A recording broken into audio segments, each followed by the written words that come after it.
I actually forgot how long I made that, so it's the first time I've used it. So welcome once again. We are here with the Fletch Entertainment Network. I had to change the name once I got into YouTube because, amazingly enough, there's Fletch TV all over the place. So I'm going to try to find out who's doing that. But Chevy Chase. Yeah, something. So we're broadcasting now on Facebook and YouTube, simulcasting. That's a great word. At the same time. So if you're watching us on Facebook, thank you. Please follow us if you haven't already, so you can get more notifications about future stuff I'm going to be doing, as well as on YouTube. Subscribe and hit the bell to get notifications. This is Marc Gow in front of me, just virtually, and this is number 2 of interviews. The first one is on for you guys to watch it. Of course, it was all about Star Wars. The man loves Star Wars, as do I, and Back to the Future, and other sci-fi. So we're going to kind of show a couple things where we pick up where we left off there and then get into. He is also a veteran. We obviously thanked him once again. We'll do it for his service to the country as well as service to the community, being a police officer after he was serving in the military. So we want to talk about that. And thought I had something off in my brain, but I can't remember what it was. So we'll go ahead and exactly. We got time to do it. So future shows real quick. This Sunday at 3:00 is my first episode of a show I call What's Up. I have I do astronomy, so I'm going to be showing people for the month of December what kind of things you can see in the night sky just by walking out naked eye or binoculars. Won't get into telescopes, just so anybody can do it. And this is a great month coming up to do it. Jupiter and Saturn are going to be so close, they're going to look like one bright ball towards the end of the month. And it's the first time it's happened in 800 years. So, wow. And there's other things to look at too. So tune in if you can at 3:00. Otherwise, catch it on demand on both those channels, Facebook and YouTube. So, Marc, we were going to do this a while ago. Marc, unfortunately, got COVID, but he kicked its butt. And so he's back. Everything's fine. Good to know. His family might be having a couple coughs here, so you guys are going to get checked out just to make sure. But hopefully everything's good for the rest of your family and the birds. We can hear the birds in the background. So, Marc, how are things? All things aside, and COVID and everything, how you doing? Better, much better. I don't have the cough anymore. I think I'm even clearer sinusously than the first interview I did. Okay. Yes, you will hear the macaw in the background. That's Baron. He's trying to make himself known because he can hear me in the other room. Sure. But yeah, the wife, I gotta be careful with her. She always gets bronchitis about this time of year anyway. Okay. But we're gonna make sure that the COVID's not still with them there in a couple days. So we'll do another test, the urgent care, and see what's up. Awesome. Oh, real quick, there is a feature on this that I haven't quite done yet. I'm going to try to do it this time. And as if you're watching live, you can type in a question or say hello or something. And when I get a chance toward the end, we'll see if there's any questions that we can put on live. I hate to bring that up in case there aren't any questions, but hey, when I started in radio up in northern lower Michigan, there was nobody listening, but that's just the way it goes. So it's having fun. So, military man, you graduated in 86, a year before me.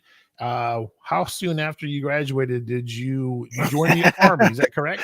Correct. Okay. So let's say I graduated in June, walked the stage, and then July 7th. I'm petting my dog. July 7th. Matter of fact, I was down at Anniston, Alabama, Fort McClellan.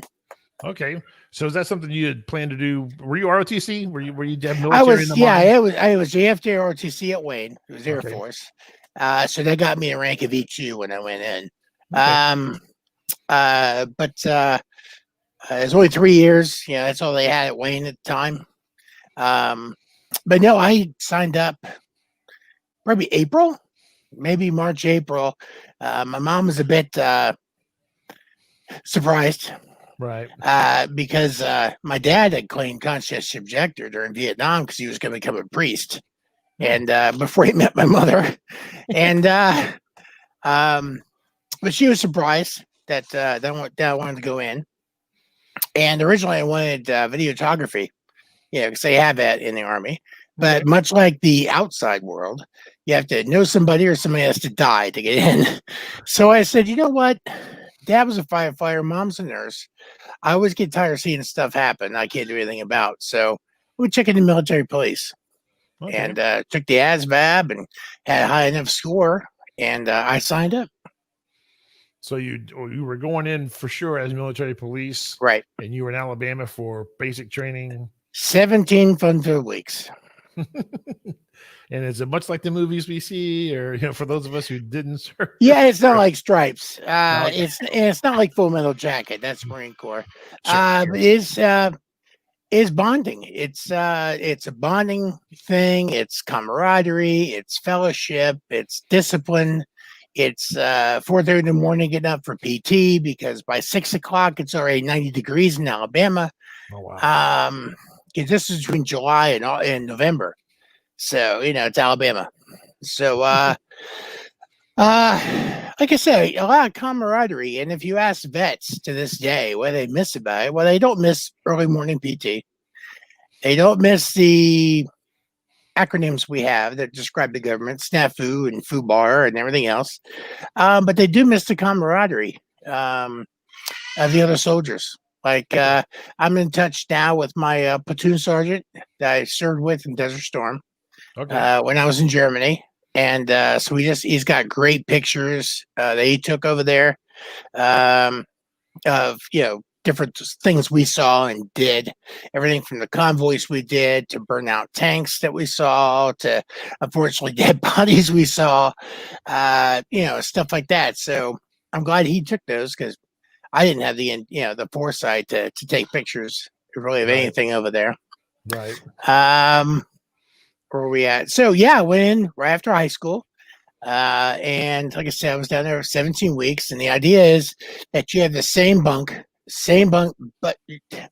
buddy. And I had a Briar from Kentucky above me. And of course, I can't say it on here, the FI. He was a Briar. And then you graduate.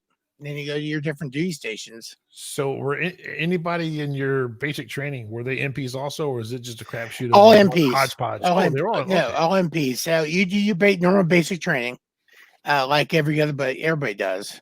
Basic marksmanship, except for us, we got extra. I believe we had pistol before we graduated because we carried 45s. The old 1911s. But yeah, everybody gets the same training as far as basic.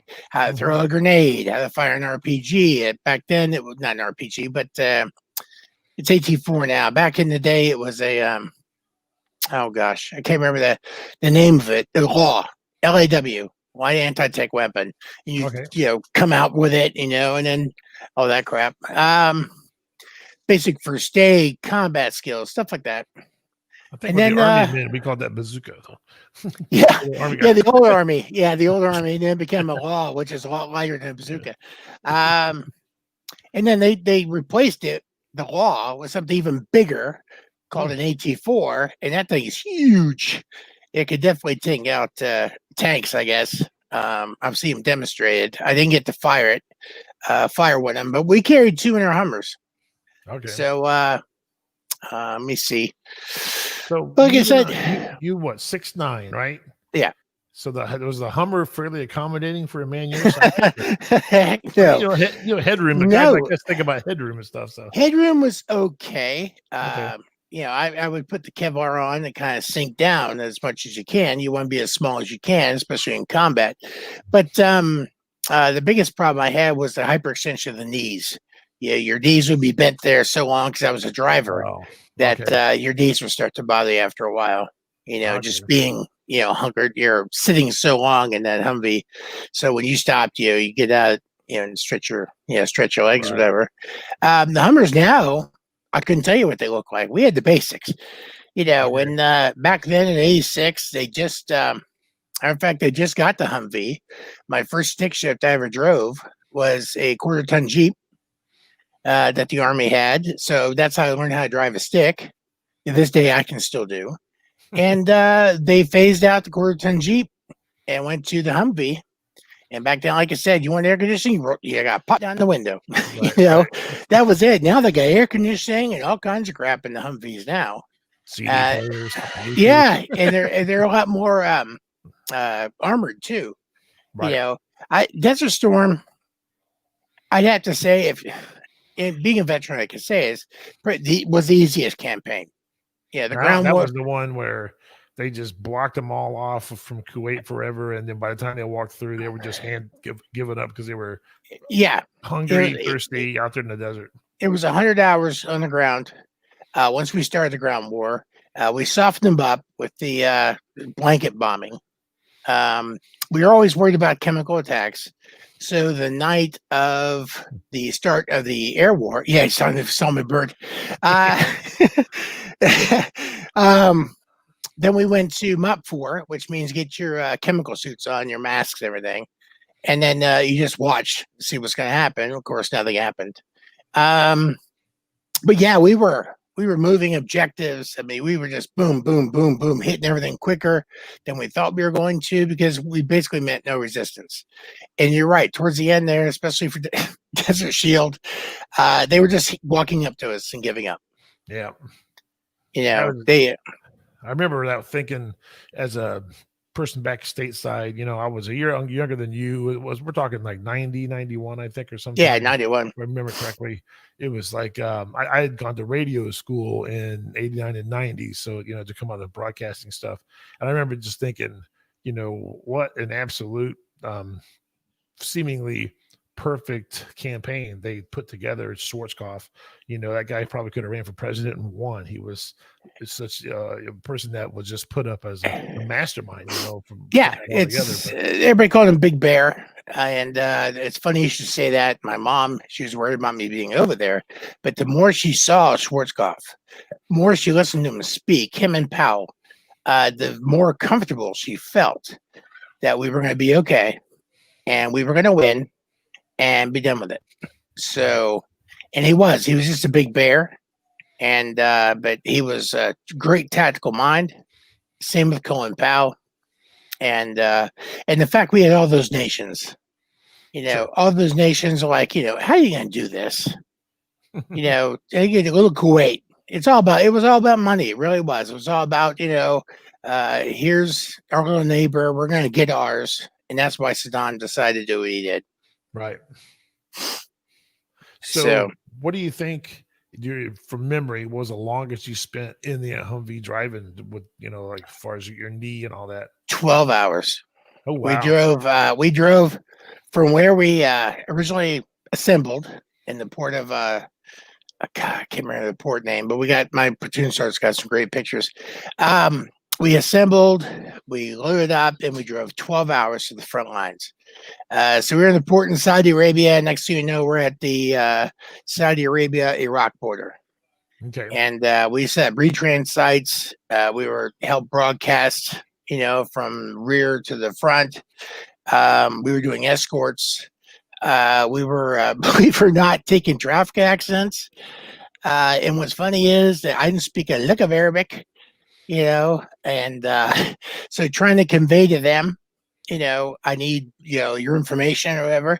I mean, I was basically trying to speak German to them, and that wasn't working because I came from Germany. Right. And so that was interesting. And the culture, my commanding officer was a captain. She was a captain. Okay. They refused to acknowledge her. Wow. They would sooner go up to a private and start trying to have a dialogue with him. Never mind, you said, no, this is my commander. They would ignore her because she's a female. So I don't know if you remember back in the day, but they used to report that, okay, we don't have females. We have soldiers with female attributes. Wow, I did not know that at all. I mean, that's from a culture standpoint, I somewhat understand it because I know that certain parts of I guess you would say the Muslim culture, women are kind of like what they used to be in this country way back before, the 40s, 30s, where they don't vote, they don't have a say so. It's kind of a religious thing too, in their religion and stuff. Some of it that is. I know there's different sects and all that stuff. Yeah, they weren't allowed to drive. You would see 10-year-olds. If they could reach the bells, you would see 10-year-olds drive their mothers in their pickup trucks or in their cars because they weren't allowed to drive. Amazing. So you're right. It's a bit of a culture shock. So when you got out of basic, did you go to Germany? No, I went to Fort Monroe, Virginia. Okay. Which is right there in Hampton Roads. If I got no black and white picture, I'll try to bring it up. This is it's a front gate of Fort Monroe. back in the day. Matter of fact, that big building Mm-hmm. right there, they used to be a barracks. I used to have a room like right there. And um, the post changed a bit. They'd moved the guard shack over to the side on the other side of this the road. That was probably that 50s probably, or that picture's probably like the 50s. Not much has changed really as far as the uniforms. The uniform's always the same. It's the white hat. Here, in fact, here you go. This is when we were. That's the post flag. Okay. I'm the skinny guy in the middle. And you can see we wore the white hats. That's the female MP. They always wore the green caps. And that's a DOD police officer. Okay. Great guy. Somebody took that picture for us. It was in the paper. That's Virginia? Yeah, it's Virginia, Fort Monroe. Okay. I will show this picture real quick so everybody can see what this guy looks like in 1986, I guess. Yeah. This basic? Yep. That's as soon as you get there, they say take a picture from mom and smile, and there it is. I think I remember from Studebaker Lane. Studebaker Lane, yep. So how long you're basically, are you MP training in Virginia? Is that what's the school for that? No, it's Fort McClellan, Alabama. So Fort McClellan. You're there for 17 weeks, and then you move on to your duty stations. Oh, so you're duty station. So what got you to Germany? After I was there 3 years in Virginia, I was going to reenlist, and I kept saying I want to go to Germany, and they give you so many options. Well, it kept coming up Panama, and I said no. If I can't get Europe or Germany, I'm not going to go. And they finally got me Germany, and I went. And still as an MP. Yeah. Oh, okay. Yeah. Always an MP. So you just get attached to other military police companies. Okay. And it was with that company that I deployed to Desert Storm. From Germany. Yeah. Excuse me. The 5910P company in Pirmasens and Zweibrücken is near the southern border of France. Okay. Yeah. So some of my, what's funny is I got to play semi-pro and pro football in Germany. And the Germans would speak German. What kind of German? Do you want Falserdeutsch? Do you want Hochdeutsch? Do you want, so like in Germany, near the French border, they would say Moja, which is a combination of Morgan and Bonjour. Right? So they say Moja. Now, if I went to Heidelberg, they would have no idea if I said Moja, unless they know that, this guy is from that region. So it was different. And of course, the more drunk you got, the better your German got too. Now refresh my memory, because we didn't prep for this, which this is the way I want it, organic.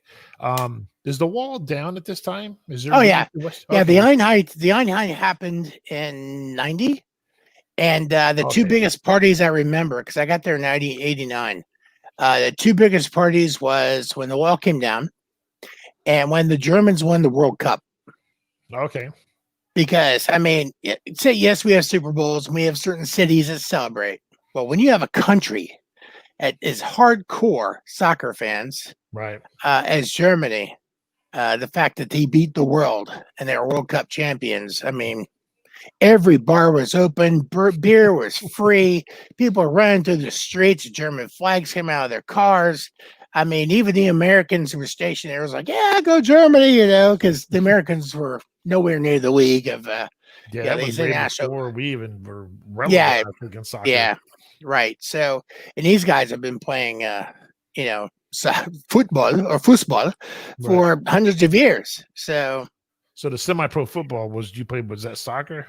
No, it was college rules American football. Yeah. Okay. Because I know your dad, you were a soccer person. Oh yeah. Elementary. Yeah. If it was over my head, it was over the goal. Yeah. There you go. Yes. So semi-pro football. What was that like over there? It was great. It was college rules, and when you could finally teach a German to hit like an American, tackle. Then we had it made. The first team I played with, it was in Heidelberg. No, I'm fine. My first team was Brooksall, and very good team. And then I think I switched to Heidelberg. It's kind of like the interstate teams, kind of like back in the day they had World League. So they had the Ohio Glory. Then they had Sacramento this and stuff like that. What's the same premise? It's different cities, and they got different divisions in the Bundesliga. And so yeah, I played for 2 different cities. And one city I played for, Brooksall Barracks. Barracks is like his big fat angel. It's a weird logo, but great team. And these kids, I say kids, they were, we're all grown men, but just really naturally talented. When you see a German come across and make an open field tackle like you're watching a American play, then we knew we had a chance, and we went undefeated for quite a few years, and it kept me in shape. Of course, when you woke up in the morning, just like typical football, I felt like you'd been in an automobile accident, but it was a great time. Great time. Matter of fact, I had some pictures. Let me see if I can find them real quick of me in uniform. Of course, I was a lot skinnier. See if I can find a close up. Oh shoot! Anyway, I'll look for this. But here's a picture. I don't know if you can see it or not. You can see me in the middle because I'm taller than everybody else. But we were thanking the fans at the end of the game. You can see me in the middle there. Oh yeah. Yep. So that was our uniform. People used to say blue and green don't go together, but they did for us. Let me see here. Just be bending over for my helmet. Somebody took that picture. Oh yeah. Okay. But you can see, you're a friend of mine, so you have the pictures on Facebook. Great time, fantastic. I missed it. I miss hitting. Anybody who plays the sport knows that you actually do miss hitting. But yeah, Germany was fun. Virginia was awesome. It's where I met my first ex-wife.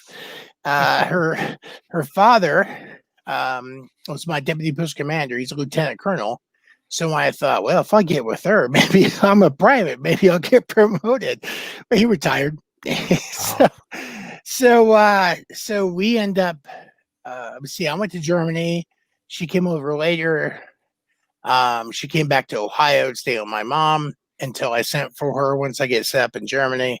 I was there the first 4 years in Germany at this MP company. Then we went to, of course, Desert Storm and back, and we were line platoon, so we trained for combat. So we did field duty, but we also did law enforcement. So it was cool. Does she go to Germany before you left for Desert Storm? Your wife? Yeah, matter of fact, she was there. Matter of fact, it was ironically tomorrow. It'll be how many years? Because we were actually stuffing our faces on Thanksgiving Day and then going out, loading up our trucks and our trailers because they were going to Bremerhaven to be put on a ship to go to Saudi Arabia. Okay. Yeah, so that's how I remember that. And my son was just born. He's born October 30th. So my next question was going to be, did they stay in Germany, but with a newborn baby? They probably did. Yeah. She was, yeah. Okay. Oh, yeah. Yeah, she was set. She had some experience because she went to Germany with her father back in the day. And her mother, they divorced. I guess her parents divorced a long time ago. But her mother actually spoke German. So, she would come over and visit, whatnot. But yeah, no, the ex, I call her the ex now. She stayed there with my son because my son was born in Germany. So that's pretty cool. Yeah. Yeah. So how long were you at Desert Storm before you came back? I should say 6 months. Yeah, okay. 6 months total. And what's cool about 6 months is you have a A+ from your military. You get a combat hash on your Class A's. It's just a little hash mark basically, and just goes on there, and it shows every 6 months you're in combat. So if you see a bunch of those hash marks, somebody's been deployed a lot. And of course, a lot of these soldiers now will have a lot of hash marks. They'll do 2 or 3 tours, maybe years. So they may have like 4 on there to represent 2 years. Right. And I applaud anybody that went over after my time, because there's just, you see documentaries, you see everything else, and just the rules of engagement change so much when you're going house to house and fighting like that. And you see these operating bases that they say, look, we got to shut this. When you have mountains around you and you're in the bottom, which is not tactically sound. Right. You know, it just they're behind the eight ball, and there's so many true documentaries on that. I just fell for them, you know. Sure. Sure. So you're 6 months after you go back to Germany, Mm-hmm. and then are you there until? Yeah, and then I went. I decided, okay, I'm going to stay. So they have a COT. It's called Continuous Overseas Travel, or it's like you're extending your tour. Okay. So I applied to be a desk sergeant, and desk sergeant, what they do in Heidelberg, which Heidelberg is, of course, you Google it, beautiful town, lots of castles, stuff like that. So I applied for a desk sergeant's position. I was an E5, and the position was for an E6, but I got the position because I was promotable to E6, and I did that for, I would say, 2.5 years. And then I became an installation coordinator, which means I could wear civilian clothes. And I was in the E7 position, and they knew I was going to get out of the Army. It was close to 10 years. So they gave me that position. And I loved it. Like I said, they gave me the position, but I'm glad I got out. So 10 years, what you did before, and then did you retire, or you just not No, just got out. ETS, they call it ETS. Okay, and back stateside to round up Back the to ends and high. back to Ohio, yeah, back to Medway, Ohio. Me and by that time, my new wife, and she was English. And she's English. She lives over here now. Matter of fact, not too far from where I'm at. And so she spoke German because her mother was German, and she spoke English. Of course, she lived in England, and she worked for the government over there. And we ended up meeting at a big bar called the Irish House in Kaiserslautern. And I was like Rauschmeiser or bouncer for this 2-story bar. And we just ended up meeting and hitting it off. And I was with, we were married for 15 years till I met my wife now. Okay. Yep. So when you come back stateside, you're in Medway. When did you think about getting into law enforcement? Almost immediately. I started going to Sinclair Police Academy. And back then it was nothing what it is now. We had to just wear slacks and a gray polo shirt that said Sinclair on it, and that was it. we had a couple of rooms we had set up as crime scenes in Building 9 upstairs. I was going to night academy, so I was working during the day, or I would go to academy and then work that night. Right. Okay. So the whole time, GI Bill paid for that for the academy. And then, like I said, I just want to get in law enforcement, civilian law enforcement. That's one of the reasons I got out, too, because back in the day, if you didn't get a job before 35 at the smaller police department, you weren't getting hired anywhere. Okay. And now it's changed because they want 25 years usually, right? They want to try to get 25 years out of you before you retire, unless you medically retire. Right. And so that's what I did. I went to academy. My first commission, if you will, to hold a badge was Waynesville, Ohio, the antique capital of the Midwest. And the home of the Sauerkraut Festival. There you go. Yes. And I tell you, they do some amazing things with sauerkraut. I just try this. I'm like, oh God, sauerkraut. You try it. I'm like, wow, this is really good. You're like, hey, I lived in Germany for how long? But we didn't have that stuff. I mean, they're a lot more experimental with sauerkraut than the Germans were. So I did that for free. And then I went State Patrol Academy and then got injured. That's when my Charcot, the foot condition I have, started to act up. I started breaking metatarsals. I wasn't quite sure what was happening in my feet. And I thought, well, maybe because I'm so big. Yeah, at that time I was like 297 and about, like I said, about 6'8" and a half, 6'9". I'm thinking maybe that's what it is because they want you to run in dress shoes in the hallway. Well, unbeknownst to me. This was State Patrol or OSP? Yeah. Okay. Yeah, OSP. Yeah. OSP, okay. So I got injured, went cadet dispatch in Dayton, went back, got injured again. I said, well, obviously, God doesn't want me to be a state trooper. So I got better, worked at Grandview Hospital in Dayton for a while for my paid job. Kept my commission at the Clark County Park District at the George Roger Clark Park, and because you got to keep your badge, keep your commission. And then I joined Xenia. I was with Xenia Police Department for 2 years. I was there for the great tornado they had. Oh, And yes. then, Not the Monsters 75, but yeah. No. 74, But that was amazing. That was something you never forget. Sure. It's everything is black, and you got these departments coming in, and it just, you're going through flashlights like crazy, and then you go raid Walmart for all their batteries and all their flashlights, and it. Thank God for cell phones, because some people were buried in the local store, on North Detroit. And if it weren't for cell phones, we would have no idea they were in there. Oh wow! Yeah, so luckily they had the cell phones. And then I left there and went to Clayton. So I started Clayton, and January 1st of 2002. Okay, until 15. Okay. And if you Google me, yes, you'll see I was in an accident. So I was running a call, and unfortunately did not see a motorcyclist that slammed into the side of my car.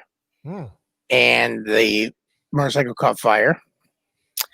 And luckily, I was only minor injured with the glass, whatnot.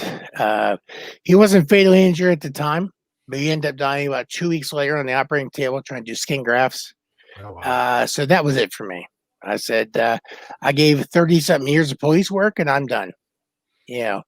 I've seen a lot of stuff in combat, seen a lot of bodies, stuff like that.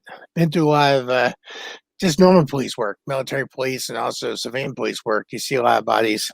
Sure. Disturbing calls, domestics, suicides, everything. So you become prepared for it, but you don't. You know what I mean? Sure. And people always ask, why are cops so matter-of-factly? Why are they so distant? Well, because we have to compartmentalize. Right. Later on, family member, something like that, you'll see us. My father died, my mother died.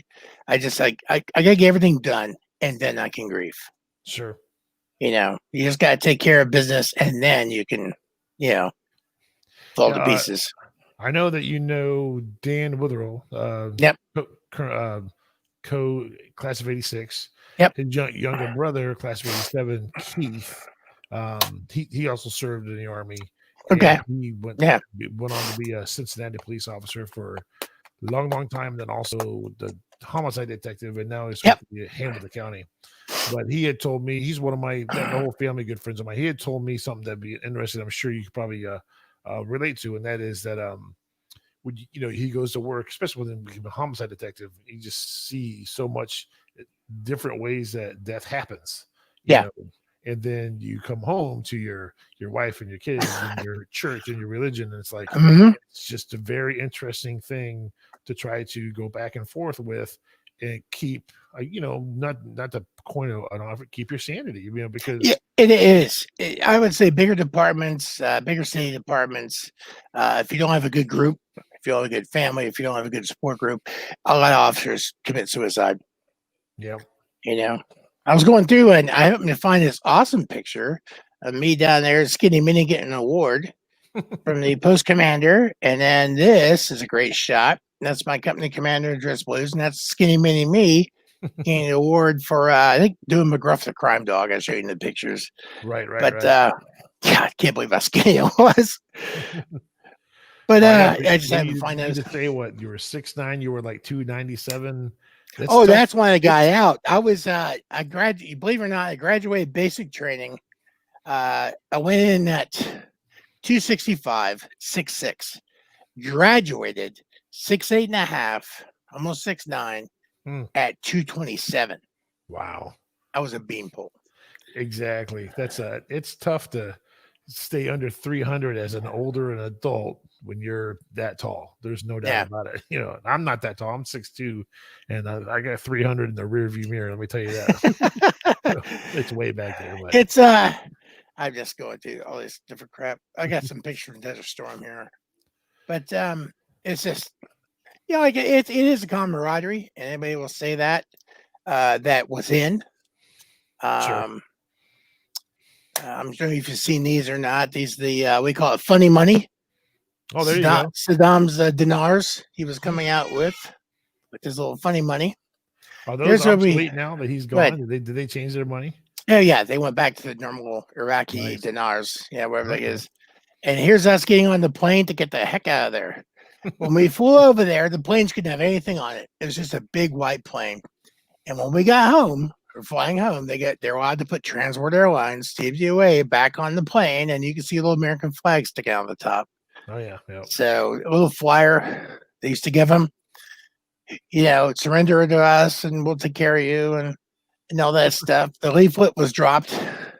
Matter of fact, it says, "You're a prisoner of war. You may not be hurt or injured unless you try to escape. You must remain quiet. Do what you're told. You'll be respected, treated fairly. You'll be searched. You may temporarily deprive you of personal property, but it will be returned to you." Geneva Convention. Sure. And what's amazing is we had a bunch of Iraqis come up to us and surrender. So we had some magazines, Time magazine covering the war, stuff like that. And we could tell the officers because they spoke really good English. And we could tell the enlisted, of course, they did not. But by God, when you open the magazine and they saw a picture of the planes, they were trained and they could say it in English what every airplane was. Oh, wow. Every airplane that we had, And so that was ominous, if you will. Sure. Yeah, one of the guys tried to get clever and show him a Playboy, and they're like, "Oh no!" They were looking at that, right, right. But they knew all of their aircraft. Later on, of course, I think you see them going around. I don't know if they exist anymore. Playing cards with the leaders of the Iraqi party on them. Of course, one of the aces was Saddam. And then his other generals, so we give them the infantry guys because they're not very bright. Sorry, Kevin. And my friend of mine's infantry. And they would say, okay, there's a picture of the guy. And, I caught the ace of spades. I caught the jack of clubs, stuff like that. So, right. Yeah. The company that made those U.S. playing cards is in Cincinnati. And I remember I bought a deck just to have that. I got it somewhere in a box, get that camouflage deck with all the. Oh, my God. I have boxes of those. I don't know where I got them from. I decided to get them, and it's got the bubble gum in them. God knows if that's any good, but sure enough, it's got all the cards in there. It's kind of like the old Star Wars cards I used to collect, and it's got tons of them unopened. Oh wow! I have no idea why I got those, but I have those. Yeah, good keepsakes for sure. Absolutely. Guys, friends, comrades, if you will, this from the military that you still keep in touch with? My platoon sergeant. We started a Facebook page, 4th Platoon Desert Storm. Okay. It's Stephen Williams. Let me see. Kevin Lundy, I was stationed with in Germany. I was his boss as far as a desk sergeant. Grigless is up in Michigan. Terry Ford, a good friend of mine. Matter of fact, in the picture where I'm getting promoted, I had the lieutenant stand on a chair. She was so small. I did that on purpose. But he was a good friend of mine. We kind of had a falling out after I liked Trump and he didn't. He's living in Seattle. What's that to you? Let me see. He likes rain. Yeah, he likes rain. I guess Tim Bird, stuff like that. Just a lot of the guys that I would say maybe 10 guys or so I've found over the years. Jeff Arndt, he was my squalier. His wife, who forget, his wife sent him a pair of socks, and they had bass on them. Yeah, big long socks. So we took the M60 machine gun, had a bipod on it where you fold down the legs if you're going to be on the ground. And we put the fish socks over the bipod's legs. Why? Why not? He could die tomorrow. Who knows? And we put him on there, and I asked him if he remembered that. He vaguely remembered it. But yeah, we just threw him on the 60. While we were going on a mission, they just stayed on the bipod legs. But stupid crap like that, and you reassure yourself, and because you don't know. I mean, there was an explosion one time. They were blowing up a bunker, and I swear to God, I thought the back of my Humvee was gone. Oh, wow. It was that loud, and we felt the impact. It was maybe 300 feet away, maybe longer. And but it was just incredible. And we're like, well, that's it, game over. You just never knew. Yeah. You know, there's times you would. I remember we were doing a night convoy, and my job during Desert Storm was for First Cav Division. That's my patch. It's First Cavalry Division. That's where I got my right. I got my prosthetic. It's on the right side of my prosthetic because that's where your combat patch goes on your uniform, is your right side. And we're sitting there, and we're just we're in a semicircle. You know, we had like a Humvee, and then we had two Deuce and halves, which are 2.5 ton trucks with 50 caliber machine guns on top, and we were just holding a perimeter for the fuel tankers when they came up. You know, we were escorting fuel convoys to the front lines and back for First Cav for the tanks. Okay, so one night we're sitting there, and all of a sudden these streamers are coming over us. You know, red streamers coming right over us. I'm sorry, going back over us, over this way, going from the north to the south towards the friendlies. And I look at my sergeant. I said, what do we do? He says, go back to sleep. That's what we did. Went back to sleep. Next thing you know, we got red ones coming back over to say hello and response. And you just get that way. You're like, if I die, I die. It's my time. Yeah. You know, and what else are you going to do anyways? Yeah. Yeah, I mean, that's especially the soldiers now. They're over there, and we're starting to withdraw troops, and all the people that that we've lost over there, and they weren't to normal firefights. They were to IEDs, and I contribute to that Tunnel for Towers. Yeah, because that does military and normal civilian police and firefighters. Yeah. And I mean, I like going to warrior as well. But when you got those poor guys, that were in combat arms, like the one guy that was in a fighting vehicle, next thing he hit the gas tank, and next thing you know, he's burnt to a crisp. He's got a prosthetic arm and legs, everything else, and he's just trying to live his life. And God bless his family, stay with him, especially his wife, because it's so common that they leave him. And so I really do feel for the people went over, after us as a storm veterans. A lot of Vietnam veterans that stayed in got to bury their ghosts in the desert. Yeah. Because they still carried it with them, and they were close to retirement, or some people got called up again because they needed them. I knew a sergeant major that got called up for First Cav to help run some supply stuff because he just retired. They said, "Nope, guess what? You're back in the game." And so it's tough. I think being anytime you have to put yourself in harm's way, be a firefighter, police officer, or especially the military. There's a lot of civilians that can try to tease the military, but the only time anybody can tease the military is the military. Sure. Like I can make fun of the other branches, they can make fun of the army, but by God, let a civilian try to put their little jokes in there. Right. They don't have the clout. Right. They don't have the clout to say anything. No doubt. Yeah, I had seen Band of Brothers. I'm sure you're familiar with. Fantastic. A long time ago when it came out, and as soon as I saw David Schwimmer, I turned it off because I was like, man, I hate that guy. So Captain Sobel. So years later, I'm at home, and it's on the History Channel all week. Yep. I'm too tired to get off the couch. So I let it roll. Right. And by the end of the first night, the 2 episodes, I'm kicking myself that I turned it off. I'm like, I can't believe I didn't watch this, And obviously I didn't serve. So, it does a great job of sucking you in and showing you in some manner or fashion, and not exactly how it was, but as manner of fashion, I'm sure. I'd say dang close to it back in World War II. They actually, the actual documentaries, they actually showed a picture of what Sobel looked like. He was similar to Dave Schwimmer, but not much. And they said in the field, he sucked. But as a trainer, as a captain, he was fantastic. Right. And that's what the men's will always remember. And they said that we were in great. The reason we were in great shape, had camaraderie. We had a common hatred. That was Sobel. and the fact that they trained so hard. Currahee, and right. yeah, 10 miles up, 10 miles or 5 miles up, 5 miles down. Right after And spaghetti. yeah, right after spaghetti. So Yeah. I mean, he was just relentless that way.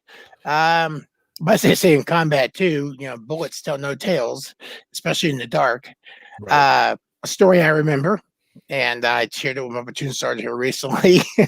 In Desert Storm, we had this one guy who was admin, and the soldier was always in trouble, always getting busted. As soon as he got E4, he's down E2 again. He was always doing something stupid. He's an MP. So we gave him to the headquarters platoon so he couldn't arrest anybody or shoot anybody. But anyway, he's over there and he always got crap burning detail. And it literally is a big drum. Yeah, they got those gallon drums and quarters. And sure enough, they put the fuel in there and they burn the crap that would come out of the crappers. So we didn't find this out till I think we got back stateside.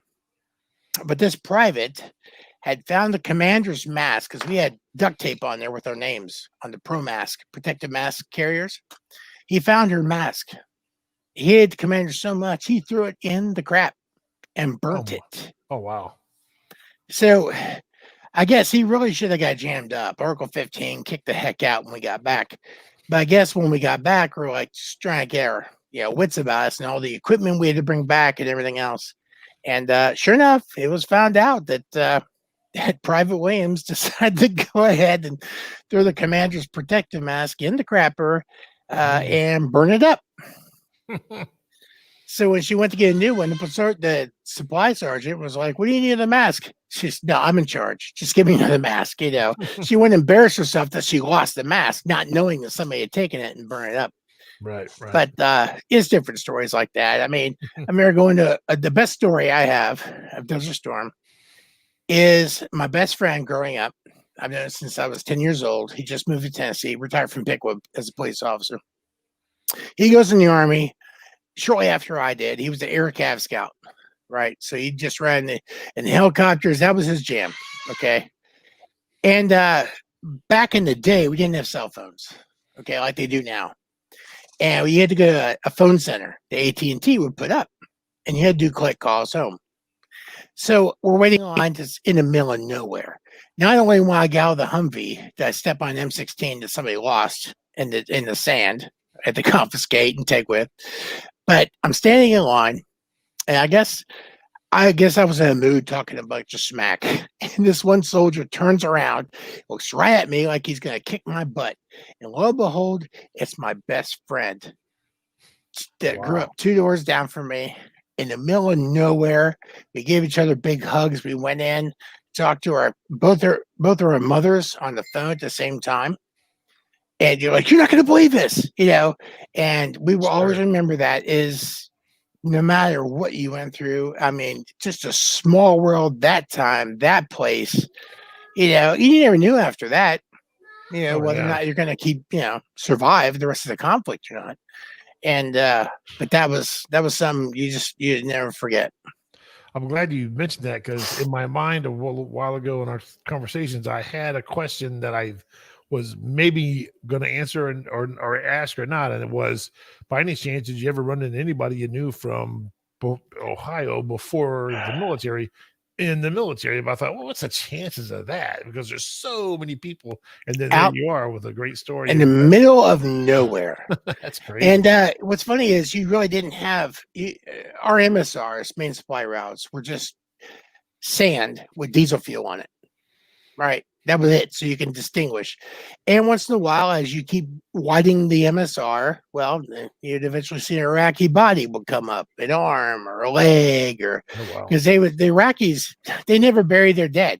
So we'd just have to, bury them somewhere because they would just leave them there. Right. And unfortunately, as the tanks and everything else, started using that route, the route got wider and wider and wider, and I started unearthing body parts. So that was disturbing. But yeah, I mean, the chances are 1 in a million. The lo and behold, they're my friend I grew up with. I've probably known the longest as far as a friend since I was 10 years old when I first moved to Citadel in Huber Heights there. Right. And it's just totally wild. And I think he did 3 or 4 years, got out, and then became a civilian police officer. But to this day, he still loves helicopters and all that stuff, But yeah, that was it. And then it turns out that a guy was stationed with my first duty station in Virginia, Jill Oldham. It's actually a dispatcher from Montgomery County Sheriff's Office. Okay. I'm scrolling through the names one time. I see Joe Oldham. Like, there's no way. So send a message says, "Is this Joe Oldham that possibly was in the Army in Virginia?" And he says, "Yeah." So he finally came up a couple of years ago, and we hung out and talked, and I got a picture with him. I mean, just how wild is that? You know, Oh, no just all of doubt. a sudden you happen to run into somebody. I got a couple guys that Don Scarberry.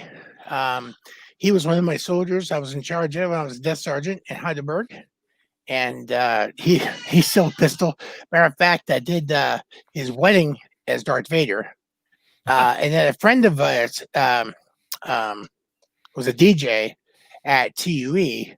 And so he was there too.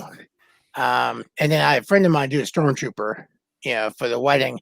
And when he comes out, is like I said, he's a card. He comes out like a wrestler. He's got the belt over his shoulder. He's got a fedora. He's coming out like, "Look at me, people," you know, and all that. And next thing everything is quiet. You hear the breathing he put over the PA system, and dry ice comes up. And next thing I come through the door. And I walk down the Imperial March down to the end of the walkway, and I look around and turn around and do this, and doors come open, and here comes the stormtrooper with the bride, you know. And but it was just a great production. Ever find a video? I gotta send it to you. The guy is just a nut, and to this day he's still a nut. It was a great time doing that wedding reception. Now, I've done a couple. I've Gentle Giant used to be a company that used to make figures. Matter of fact, I got a Boba Fett figure. Let me show you. I got the box on here. But I just got this. And that's a Gentle Giant figure. Oh, okay. And Nice. and Gentle Giant didn't exist anymore. They sold the company and converted to Diamond Toys or something. But I did a wedding reception for them. And they're from the other half's from Ohio. So I drove probably 2 hours to do a wedding reception. And it was a great time. Yeah, I was like if I were the bride, you know, dancing with the bride and everything else. And we became great friends after that. So that's pretty cool. Remember, well, I guess it was 2017, 2018 when the whole Ice Bucket Challenge was more popular. Did you see the video we did? Oh, yeah. That was excellent. I was like, I don't want to get my chest box wet. So, you know, in Stormtrooper, that's easy. You know, it's plastic and, you know, neoprene under there. So they didn't quite know until we get ready to shoot it to say, here's what I'm going to do. You're not going to get me. I'm going to look at you, do this, right? And you're going to turn around and get him again. He knew he was going to be got again, but he wasn't quite sure of the timing. So as he's like, oh, you know, and walks away, he gets hit again. And that was genuine surprise. Like, oh my God. But yeah, that was fantastic. And it made the actual, the Legions video for the ALS challenge. Yeah. Oh, nice. Awesome. Yeah. Yeah, that was a good one. I've seen a few neat things that are coming up and stuff like that. That was one of them. If you've ever seen, it's been years since I've seen it on YouTube, called Chad Vader. Yeah, I love the guy. Met the supermarket, whatever. Yep, supermarket manager. Yeah, day shift manager, whatever. I met the group at Dragon Con years ago. Okay. And they show me what they use to do the voice, you know, to modify his voice. And they've actually some games and stuff that have used the guy that does Chad Vader's voice as Darth Vader for certain things. Oh. But those guys are just hilarious. Just absolutely hilarious. It's Ruby's costume, you know, the old Ruby's Darth Vader costume. So they could do what they want with it and be flexible and bounce around and all that crap because it's just plastic. But so funny. So, I had a question actually from a coworker of mine. We were talking about the first video, and I was mentioning that you had mentioned to me there was, if I'm not staying correct to myself, 4 different Vader costumes. New Hope, Empire, Jedi, and then Sith. Right. So, which costume did they use for Rogue One? Well, you know what? That's a good question. It's almost a combination. It looks like a New Hope. But he's got very minor nuances. They tweaked it. And why they did that, I have no idea. But if you notice, his chest box does not light up, just like original New Hope. and the helmet is like a New Hope. It's got the widow's peak and everything is smaller. Okay. But of course, after Rogue One, was A New Hope. Right.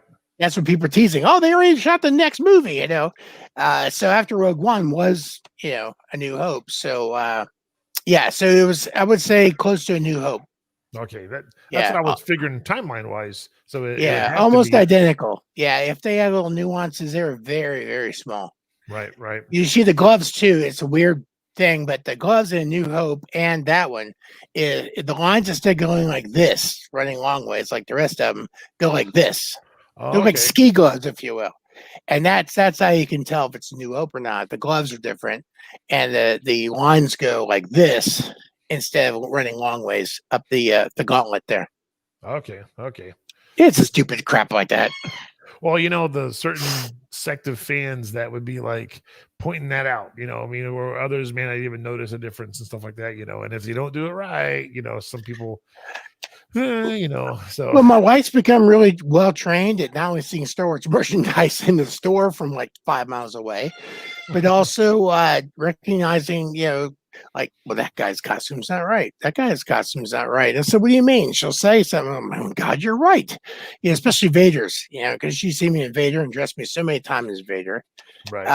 And same with Wookiees, General Tarful, like I said, I love doing that character. And I get called Chewbacca all the time. And but like I said, she'll just say, well, that Wookiee didn't like right, or that Wookiee, or there's a lot of generic Wookiees out there. They don't want to be a certain character in one of the movies. And that's fine, But you just find yourself more and more versed on the nuances of different costumes and stuff like that. Sure. So just a few minutes left, but I'm definitely excited whenever it comes out. Maybe you knew it before I did, because sometimes I see things and it's fan made, whatever, but the total confirmation that the Kenobi series is going to actually exist. They're making it, and Ian McGregor is going to be Obi-Wan Kenobi. Yeah. So that's exciting. I think I liked him, and so I think he's a good pick. I'm glad he's coming back to do it. And I don't know if I think Jon Favreau, I don't know if he's involved with that or not, because they just kind of said something I just read last week on they're redoing The Last Jedi and changing some scenes in the end. I don't know if they're going to make a movie out of it. Oh God! They're gonna change Luke dying and fix something. Why? It's something to do with Lucas getting involved again and all this stuff. George, George, even though he sold it for $4.6 billion,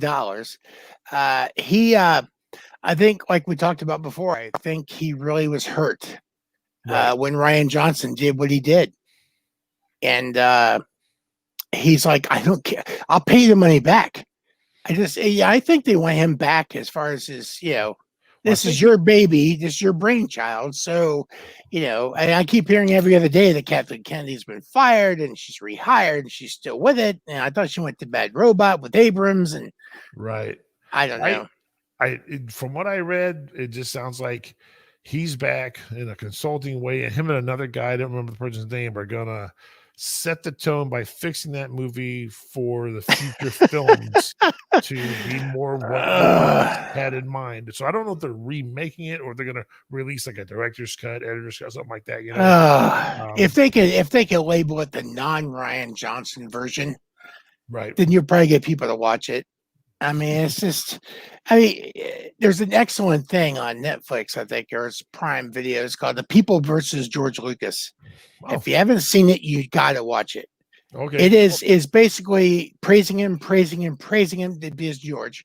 And then all of a sudden, as the fans going, why in the hell did you change A New Hope? Why did you change Empire Strikes Back? Why did you change Jedi? And you can't get, unless you have the VHS tapes, you can't see the original anymore. Right. Well, we wanted to do it because we had the capability for technology. No. You just killed the 10-year-old in me. Right. Yeah, when you put those extra special effects in there, right, to include Greedo shooting first, we all know Han did. I mean, it's just, But you Yeah, gotta watch it.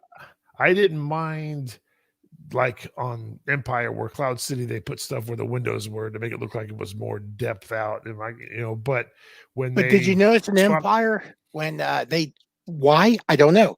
But when Vader leaves after he has the thing with Luke and Luke has fallen down and disappeared, they have a scene. Why they shot it? Who knows? But he's walking towards the camera. He says, uh, alert the Star Destroyer that I'm en route back to them. Or something like why? Just accept that he's going to go from Cloud City to the Star Destroyer. Why would you have why? Well, one of my was and maybe I can't remember if I answered myself because Luke's lightsaber was lost on Empire Strikes Back when he got his hand cut off, right? Right. So that lightsaber was gone forever. And miraculously, what's her face found it, and then of course the old joke is, did you happen to find a hand with that? Yeah, So, exactly. So, well, we can go on for hours when it comes to Star Wars, but I was thinking about it, and you can let me know what you think about it, off air and all that. Either doing a Mandalorian reaction show or a Mandalorian recap after the season's over, because it looked to me like that one actor at the end of the one episode was the guy that plays Jango Fett, which is now, I guess he's supposed to be Boba Fett, who apparently Boba Fett did not die in the Starlight Pit. No. And I guess that if you watched the cartoons, which I didn't. I didn't either. And like I said, like we talked about last time, I mean, there's no way that armor is going to protect him. Right. But sure enough, you see him in the previews walking out, and you see that one shot when the Marshal had his armor, but that's it. That's everything you've ever seen. Now, I love the fact that they brought back the one bounty hunter played by Katie Sackhoff. Oh, yeah. Yeah, I can't think of I can't think of her name either. And then I guess rumor has it next episode is going to be what's her face as Ahsoka Tano. Okay, yes. Yeah, that's so this next was supposed to be the longest episode. Was it? They said all the scenes from the preview of the season have been done now, so everything from here on out is something never seen. And I saw a thing today that said this next episode, it looks like it's the longest one on record as far as number of minutes and stuff. So I still can't believe the guy that the guy in the background that got turned in one shot with Carl Weathers. You see half of them sticking out, and everybody's like, "Look, you can make an authentic costume now. Just make half of you." But the guy's, I don't know if you saw that or not, but he's right behind there, and somehow he got in the shot. You see half a guy hiding on the wall, and yeah, was it in the one just last week? Yep. Oh, I'll have to look for that. So Carl Weathers was just a bit upset when he found that out. Kind of like I'm sure they were when the coffee cup was revealed in Game of Thrones. Game of Thrones, right? Yeah, I remember watching the end of Mandalorian. I saw Carl Weathers directed it. I'm like, oh, that's kind of cool. I didn't know he was into that. So awesome. All right, man. We'll call it a wrap for today. I appreciate you giving me time, and I know whomever when they watch this, they'll be enlightened. It's always, in my personal opinion, I love hearing people who served and tell their stories because I think they're good stories to tell. It's the camaraderie, especially, and what it really means to serve your country. And I know you have a amount of pride in that, and rightfully so. So once again, certainly thank you for the service to your country and to your communities as well. And appreciate it very much. And I'm going to get out there. We'll have to set up a date where you, me, and George to get out there, and we'll sit around and give each other COVID or something. But I'm immune now. Yeah. So it's going to be up to you two. Although George said he had it back in February, so you may be the only one masked up and gowned up. So I'll have to wear one of your helmets. There you go. I just throw that Boba Fett helmet on you back there. There you go. All right, man. Well, I appreciate it very much. Okay. And I'll be in touch. You take care and hope your family passes all those COVID tests when you get them done with flying colors. Right. Thank you, sir. All right, sir. Take it easy. All right, bud. All right. All right. All right. So that's the end of it for today. Tune in Sunday, 3:00 for my first What's Up astronomical show. So all about December. Great things are happening in December in the night sky. You don't want to miss them. And I'll tell you how you can see them all, naked eye or binoculars, this coming Sunday. So thanks a lot. And until next time, this is Fletch from the Fletch Entertainment Network for Interesting People.